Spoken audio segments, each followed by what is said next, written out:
So, our first topic for today's session is multiple alleles. ठीक है, सबसे पहले हम इसको डेफिनेशन के साथ में समझते हैं. सबसे पहले हमको इसका क्या समझना होगा? डेफिनेशन समझना होगा. डेफिनेशन क्या है? More than two alternative forms of genes located on same locus of homologous chromosome, they are known as multiple alleles, or you can say three or more kind of genes which occupy the same locus are referred as multiple alleles. So आपको इसको explain करने के लिए definition को हम कुछ previous जो आपकी knowledge है उसके base पर हम जाते हैं. ठीक है, अगर हम लोग height of a stem की बात, हाइट ऑफ अ स्टेम क्या है? वो एक ट्रेट है. ठीक है, तो अब तक आपने क्या पढ़ा है? मेंडल की जो जेनेटिक्स पढ़ी है, जैसे कि if we are talking about the height, तो हाइट के लिए हम लोग ने क्या देखा कि दो ही टाइप्स होते हैं, दो ही चीजें देखी थी हमने. या तो प्लांट क्या होगा? टॉल होगा, या फिर प्लांट क्या होगा? शॉर्ट होगा, या ड्वार्फ जिसको बोलते हैं वो प्लांट क्या होगा? शॉर्ट होगा. कलर की बात करते हैं, अगर हम सीड कलर की बात करते थे, या तो सीड कलर क्या थी? येलो, या फिर क्या हो सकती है? ग्रीन.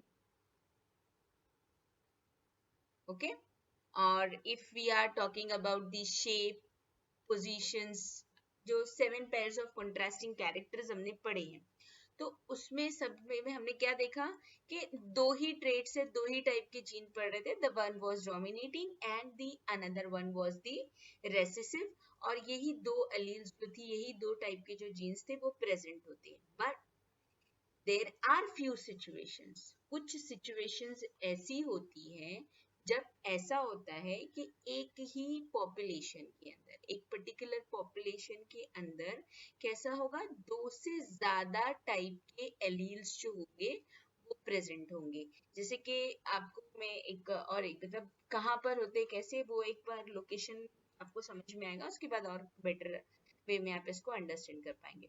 ठीक है, for example this is our chromosome,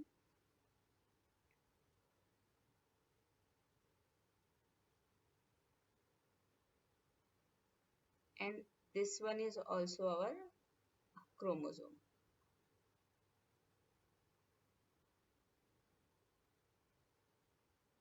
Okay students, so ये एकदम होमोजाइगस बन नहीं पाया बिकॉज एरर आता है थोड़ा सा ड्रॉ करने में, but you can assume that it is a homozygous chromosomes.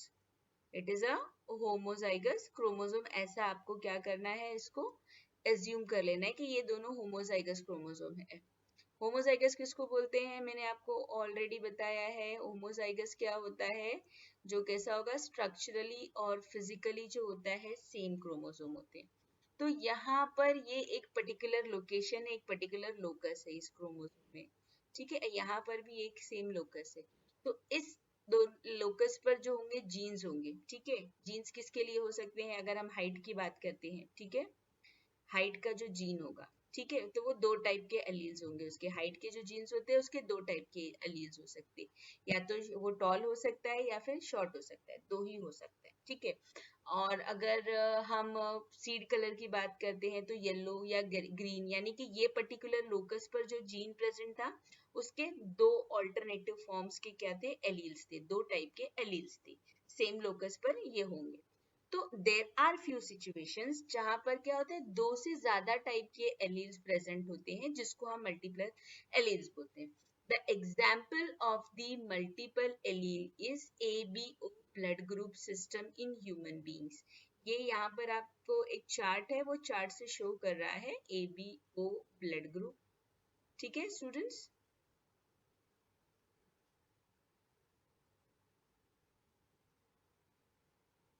see this is ABO blood group.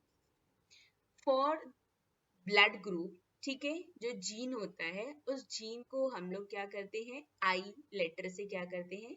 Represent करते हैं. ठीक है, for the blood group the gene which is responsible is I. Okay, तो ये जो आई होती है, यानी कि फॉर एग्जाम्पल यही एक पोजीशन पर, ये सेम लोकस पर क्या है? यहाँ पर ब्लड ग्रुप के लिए अगर जीन हो, ठीक है, तो ऐसा नोटिस किया गया है कि in a particular population there are 3 types of alleles, यानी कि 2 नहीं 3 टाइप के एलील्स प्रेजेंट है, ठीक है। फॉर ये ए एलील प्रेजेंट है, ठीक है, या फिर आई के साथ बी एलील भी प्रेजेंट है, ठीक है। ये 3 टाइप के ऐसे एलील्स होते हैं ब्लड ग्रुप के लिए। This is the most common type, I O, या फिर इसको आई आई करके रिप्रेजेंट करते हैं, सिंपली जस्ट आई से इसको रिप्रेजेंट किया जाता है, small I hear you can सी, ठीक है स्टूडेंट्स। तो आपको ये चीज तो पता है कि हमारे पास में हर एक जो जीन होते हैं वो कैसे होते हैं, पैर में होते हैं। वन इज पैटर्नल, जो कहाँ से मिलता है हमको, फादर से, and the another one is the maternal, जो हमको कहाँ से मिलता है, मदर से मिलता है। सो याद रखिए एक चीज, आपको कंफ्यूजन नहीं होना चाहिए। मल्टीपल एलील्स में कैसा होगा कि एक पर्टिकुलर जो पॉपुलेशन होगी, उस पर्टिकुलर पॉपुलेशन में ये जो जीन्स होंगे उसके मल्टीपल एलील्स होंगे, 2 से ज्यादा 3 4 5 टाइप के एलील्स हो सकते, पर किसी इंडिविजुअल में सिर्फ और सिर्फ क्या होंगे, 2 ही एलील्स प्रेजेंट होंगे, ठीक है। समझ में आया, किसी इंसान में 3 या 4 एलील प्रेजेंट नहीं होंगे। एक पर्टिकुलर पॉपुलेशन, जैसे 50 लोग की पॉपुलेशन है तो किसी का ब्लड ग्रुप ए होगा, किसी का ब्लड ग्रुप बी होगा, किसी का ब्लड ग्रुप ए बी होगा, किसी का ब्लड ग्रुप ओ होगा। एक ही बंदे के अंदर ए बी ओ बी ऐसा नहीं मिलेगा, क्यों, क्योंकि हर एक एक जो जीन्स होते हैं, हर एक जो एलील्स होती है वो कैसा होती है, वो हमेशा पैर में आती है, और हमेशा 2 ही जीन्स होंगे हमारे इसमें। पॉपुलेशन में 2 से ज्यादा जीन हो सकते हैं, बट इंडिविजुअल में क्या होंगे, 2 ही जीन्स होंगे। अब जैसे हम लोग मेंडल्स के जो क्रॉस पढ़ रहे थे, मेंडल के क्रॉस में हमने क्या देखा कि वो एक पूरी पॉपुलेशन के अंदर सिर्फ 2 ही टाइप की जीन्स थी। मेंडल ने जितने भी क्रॉस किए, वो कोई तीसरा टाइप का जीन जो है वो मेंडल को नहीं मिला। बट मेंडल के अलावा आगे जो नियो मेंडेलियन जेनेटिक्स जो हम लोग पढ़ रहे हैं, इसमें हम उससे हटके चीजें पढ़ रहे हैं। तो यहाँ पर मल्टीपल एलील्स ऑब्जर्व किया गया कि एक पर्टिकुलर पॉपुलेशन में किसी पर्टिकुलर ट्रेट के लिए एक से ज्यादा एलील्स भी होते हैं, और ये जो एलील्स होते हैं वो हमारे ब्लड टाइप को जो है वो क्या करते हैं, एलील्स के बेस पर ही हमारा जो होगा वो ब्लड ग्रुप तय होता है, हमारा ब्लड ग्रुप होता है। इसके बारे में ऑलरेडी हम ह्यूमन हेल्थ एंड डिजीज में पढ़ चुके हैं, बट फिर एक मरतबा हम इसको रिवाइज कर लेते हैं कि अगर ए एलील प्रेजेंट है, अगर दोनों भी ए एलील प्रेजेंट है तो ब्लड ग्रुप क्या होगा, ए होगा।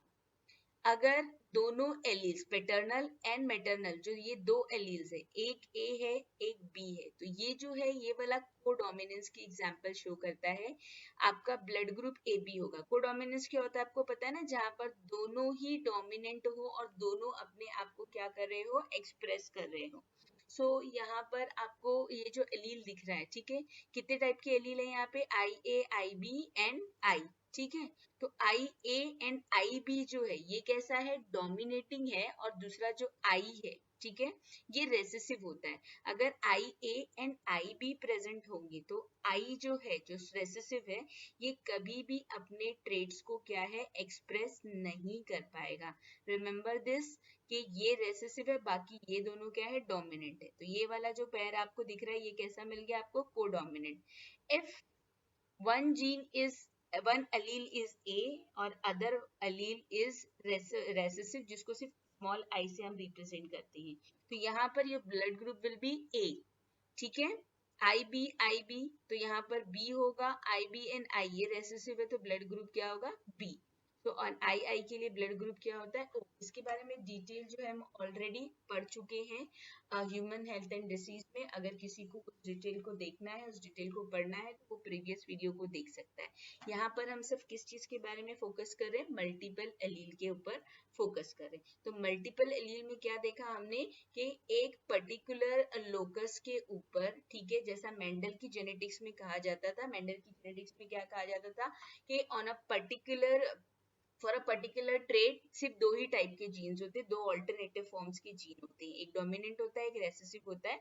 बट आगे ये ऑब्जर्व किया गया कि for a particular trait, for a particular character, एक पर्टिकुलर पॉपुलेशन में एक से ज्यादा टाइप के एलील्स भी हो सकते हैं जो होमोलोगस क्रोमोसोम पे सेम लोकस पे सेम पोजीशन ऑक्यूपाई करेंगे, and they will be responsible for different type of phenotypes in the generation. ये मल्टीपल एलील है। अब नेक्स्ट यहाँ पर अनदर एग्जांपल है multiple alleles in Drosophila. So this is your homework, ये मैं आपको होमवर्क दूंगी, थोड़ा सा मैं आपको ब्रीफिंग दे देती हूँ उसके बारे में कि मल्टीपल एलील्स की वजह से ड्रोसोफिला जो है वो ड्रोसोफिला के जो विंग्स होते हैं, ड्रोसोफिला के विंग्स बहुत अलग अलग टाइप के हो जाते हैं, नॉर्मल विंग, निक विंग, नॉच विंग्स। यहाँ पर जो विंग जो है उसका शेप जो है इसके बारे में हम बात कर रहे हैं। तो यहाँ पर आप देखोगे कि एक ही जो है विंग्स के बारे में एक ही पर्टिकुलर ट्रेट है, ठीक है, लेकिन उसके लिए here you can see there are different types of alleles. तो इसका ये आपको होमवर्क दिया है मैंने, ये आपको होमवर्क करके इसके ऊपर आपको क्या करना है, सर्च करना है। सर्च करने के बाद में आपको मल्टीपल एलील्स इन ड्रोसोफिला किस तरीके से होता है, कितने टाइप के एलील्स प्रेजेंट होते हैं और कौन से कॉम्बिनेशन से कौन से टाइप का विंग मिलता है, ये आपको मुझे एक्सप्लेन करना है। Okay student, so what is the definition of multiple allele? Three or more kind of genes which occupy the same locus are referred as the multiple allele. Multiple allele क्या होता है, मल्टीपल एलील वो होता है जब एक से ज्यादा क्या होता है टाइप के genes in a particular population में प्रेजेंट, दो से ज्यादा टाइप के जीन्स सॉरी प्रेजेंट होते हैं। एंड रीजन क्या होता है मल्टीपल एलील्स का, रीजन इज द म्यूटेशन। अगर कभी किसी जीन में पर्टिकुलर जीन में म्यूटेशन हो जाता है तो म्यूटेशन की वजह से क्या होता है मल्टीपल एलील्स जो होता है वो अकर होता है। So our next topic is pleiotropy. Now what is pleiotropy? Students, अब तक जो हम लोगों ने पढ़ा है उसमें आपने क्या देखा था, according to the Mendel one gene is responsible for controlling the one character। ठीक है, एक जीन जो होता है उसकी वजह से एक कैरेक्टर या वो एक ट्रेट को क्या करता है, कंट्रोल करता है। फॉर एग्जाम्पल अगर हम लोग हाइट की बात करते हैं, if I am talking about the height, तो ये हाइट जो होगा वो हाइट की जीन की वजह से क्या होगा, कंट्रोल होगा। और ये हाइट का जो जीन होगा it will not influence the skin colour या it will not influence the shape and another thing. But in few situations, ऐसी भी बहुत सारी सिचुएशंस है जहां पर क्या दिखता है कि ये जो एक जीन होता है इस एक जीन की वजह से मल्टीपल ट्रेड्स जो होते हैं उस पर क्या होता है, आपको इफेक्ट देखने के लिए मिलता है। ठीक है, प्लियोट्रॉपी में क्या होता है, एक जीन जब इन्फ्लुएंस करता है बहुत सारे अनरिलेटेड फिनोटाइपिक ट्रेट्स को, तो उसे हम क्या कहते हैं, प्लियोट्रॉपी बोलते हैं। And such genes are known as pleiotropic gene. ठीक है, so what is the definition of the pleiotropy? The definition of the pleiotropy is pleiotropy occurs when one gene influences two or more seemingly unrelated phenotypic trait. Such a gene that exhibits multiple phenotypic expression is known as or is called as the pleiotropic gene. So to understand this pleiotropy in a better way, let's take the example of this sickle cell anemia. हम लोग sickle cell anaemia को पढ़ेंगे तो आपको pleiotropy जो है वो ज्यादा अच्छी तरीके से समझ में आएगी। For studying the sickle cell anaemia सबसे पहले आपको कुछ चीजें जो है वो मालूम होनी चाहिए। I hope you all are familiar with this term RBC. RBC क्या होते हैं, red blood cells. What is RBC? RBC is red blood cell. ठीक है, ये आरबीसी जो होता है इस आरबीसी के अंदर क्या प्रेजेंट होता है, इस आरबीसी के अंदर एक सब्सटेंस प्रेजेंट होता है जिसका नाम होता है हीमोग्लोबिन। ठीक है, एक सेकेंड, हीमोग्लोबिन। ठीक है, आरबीसी का फंक्शन क्या होता है, आरबीसी जो होता है वो ऑक्सीजन कैरी करने का फंक्शन करती है। किसकी वजह से, हीमोग्लोबिन की वजह से। हीमोग्लोबिन जो है उसी की वजह से आरबीसी क्या है वो ऑक्सीजन को कैरी कर पाती है. The name itself says haem plus globin, यानी कि it is made up of iron and protein. So I am talking about the globulin part, जो हीमोग्लोबिन के अंदर जो ग्लोबुलिन पार्ट होता है. So your haemoglobin is made up of two type of proteins. There are 4 peptide proteins होते हैं जिसको हम लोग H2A एंड H2B जो है, इस तरीके से total 4 peptide alpha and beta. ठीक है, हीमोग्लोबिन के ऐसे 2 प्रोटीन्स होते हैं. 2 अल्फा चेन के लिए प्रोटीन होता है और 2 बीटा चेन के लिए protein.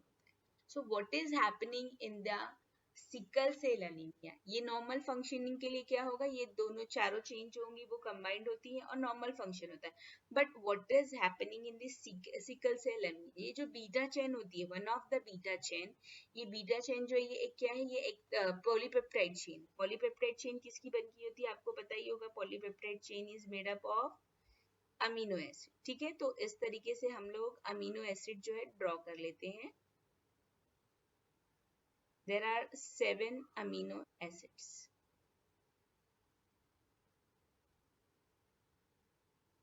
1, 2, 3, 4, 5, 6 and 7.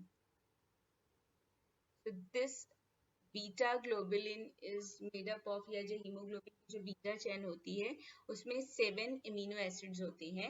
What is happening in the sickle cell anaemia? ये जो 6th पोजीशन पर जो है ये ग्लूटामेट करके एक अमीनो एसिड होता है. ये नॉर्मल जो आपको दिखेगा, नॉर्मल चेन जो होती है उसमें ग्लूटामेट या जो है अमीनो एसिड प्रेजेंट होता है. But what is happening in the sickle cell anaemia? ये जो ग्लूटामेट होता है यहाँ पर म्यूटेशन हो जाता है, और म्यूटेशन की वजह से क्या होता है, यहाँ पर ग्लूटामेट की जगह पर क्या आ जाता है, वेलिन करके अमीनो एसिड आ जाता है. समझ में आया? तो यहाँ पर वेलिन अमीनो एसिड आने की वजह से इसका इफेक्ट क्या होता है, इसका इफेक्ट ये होता है कि जो आरबीसी होता है, ठीक है, आरबीसी का शेप जो होता है वो चेंज हो जाता है. ठीक है, आरबीसी जो है नॉर्मल जो उसका शेप होता है वो थोड़ा राउंड शेप होता है या बाइकॉनकेव शेप होता है. वो आरबीसी का शेप चेंज होकर के कैसा हो जाता है, वो दरांती यानी कि सिकल जो है इस तरीके का कुछ उसका शेप हो जाता है. This shape is the sickle shape. तो यहाँ पर it changes the shape of the RBC, plus क्या हो जाता है, हीमोग्लोबिन जो होता है, हीमोग्लोबिन की ऑक्सीजन कैरिंग कैपेसिटी जो होती है वो भी क्या होती है, कम हो जाती है. तो क्या है, एक ही जीन है, ठीक है, जो क्या कर रहा है, एक ही जीन है जो बीटा ग्लोबुलिन को क्या करेगा, प्रोड्यूस कर रहा है. तो बीटा ग्लोबिन चेन जो बना रहा है, उस एक जीन जो है उसमें म्यूटेशन होने से, वो भी एक छोटे से पॉइंट पर म्यूटेशन होने की वजह से आप क्या देख रहे हो, आप आरबीसी का शेप भी चेंज हो गया, हीमोग्लोबिन का जो फंक्शन है उसके भी इफेक्ट हो जाता है. तो इससे आगे भी और प्रॉब्लम्स आते हैं, ब्लड वेसल रप्चर हो जाती है, फैटीग कॉज होता है, बॉडी के और फंक्शंस जो होते हैं उसमें भी आपको एबनॉर्मेलिटी देखने के लिए मिलेगी. सो वन जीन, ठीक है, क्या है, जीन एक ही है बट उस एक जीन की वजह से क्या बहुत सारे फिनोटाइपिक एक्सप्रेशन के अंदर क्या हो रहा है, चेंजेस हो रहा है. इसी को क्या कहा जाता है, प्लियोट्रॉपी कहा जाता है. ठीक है, तो आपको सबसे पहले जो जीन्स है उसको किस तरीके से लिखना है वो आपको समझना होगा. जो सिकल सेल एनीमिया का चार्ट होता है, ठीक है, HG इस तरीके से लिखा हुआ आप you can C in your text book. ठीक है, वेट अ मिनट. जो नॉर्मल होता है, ठीक है, नॉर्मल को हम लोग ए से रिप्रेजेंट करते हैं. ठीक है, नॉर्मल जीन जो होता है it is a autosomal recessive disorder. What is autosomal recessive disorder? आपको पता है ना, व्हेन डोमिनेंट इज प्रेजेंट वो क्या करता है, रेसेसिव को एक्सप्रेस नहीं होने देता है. तो सिकल सेल एनीमिया जो है इसमें जो जीन जिसकी वजह से सिकल सेल कॉज होता है वो एक रेसेसिव जीन है, और ये जो नॉर्मल जीन है वो मतलब वो नॉर्मल है, उससे मतलब सिकल सेल जो है कॉज नहीं होता है, वो कैरियर रहता है, बट ये कोडोमिनेंस की तरह से काम करते हैं. और अगर कोई कैरियर है तो उसमें आपको दोनों चीजें, दोनों इफेक्ट जो है वो देखने के लिए मिलेगा. So what is happening in the sickle cell anemia? In your textbook, you can see uh, diagram representation of pleiotropy, page number 55, figure number 3.4. ठीक है. तो यहाँ पर आपको जो जीन है उसको रिप्रेजेंट करने के लिए आपको HG नहीं लिखना है, आपको वहां पर HB लिखना है. ठीक है, HB. It is very difficult to write HB. Wait a minute, let me erase it.